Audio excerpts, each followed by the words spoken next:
ka na ikay mawiwili. So mga par, marami nga pong umalma sa paglagay ng WBC kay Manny Pacquiao sa panglimang spot sa 147 rankings. Matapos ito hindi napalaban ng halos 4 na taon at galing pa ito sa talo kay Ugas. Kung saan sinasabi ng iba mga idol, napaka-unfair naman daw ng WBC dahil matagal na daw sa rankings ang iba hindi pa napapalaban sa titulo. At sa bagong updated rankings nga po mga idol ng WBC, nagulantang ulit ang karamihan mga boss nang ginawa ulit ng WBC bilang number 1 contender si Pacman para sa titulo ni Mario Barrios. Matapos ang draw na bakbakan nila kung saan kagaya sa inaasahan natin mga idol, binatikos ulit si Pacman sa pagkakaupo nito sa pwesto. Marami pa rin ang hindi matanggap ang desisyon ng WBC at ito ang nakakatawa mga idol dahil noong hindi napalaban si Pacman kay Barrios, sinasabi nila na hindi ito deserving sa titulo, pero ngayon nang napalaban na ito kay Barrios at nagpakita pa ito ng magandang galawan sa edad na 46 anyos, nakakala ng lahat si Pacman pa ang panalo sa laban na yon. Meron pa rin talaga ayaw makaranking si Pacman. Marami talaga mga idol ang mabibigat ang loob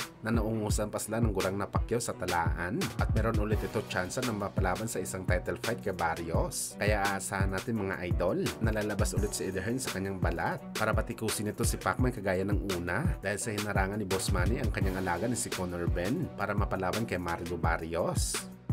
Samantala bukod sa inaabangan natin mga idol sa paglagay kay Pacman sa number 1 sa WBC, inaantabayanan din natin mga idol ang reaksyon ng mga boxing experts, lalo na mga eksperto na si Paulie Malignaggi at Chris Algieri na sila ang nanguna sa pagbatikos kay Pacman dahil nabigyan ito ng title fight kontra kay Barrios na wala sa rankings. Sinabi nila mga idol na hindi daw nila babatikusin si Pacman kung napasama ito sa rankings, kung deserve siya dito o pinaghirapan niya na mapasama sa listahan. Duda kasi tayo mga idol sa mga experts na to. Posible ayaw nila panindigan ang kanilang mga sinabi dahil nga maraming magagaling na contender ang naungusan ni Pacman ngayon sa WBC 147. Gayon pa man mga idol, tiwala naman tayo kay Marquez na susuportahan niya si Pacman bilang number 1 contender ng WBC. Kung matatandaan niyo mga idol, isa din si Marquez na nagbatikos, pero nangako ito mga idol na siya mismo magtatanggol kay Pacman kung talagang deserving ito na mapalaban sa WBC title fight. Kaya abangan natin to mga idol kung meron talaga papanig kay Pacman o batikos pa rin ang kanilang sasabihin matapos ang magandang galawan na pinakita nito sa laban niya kay Barrios.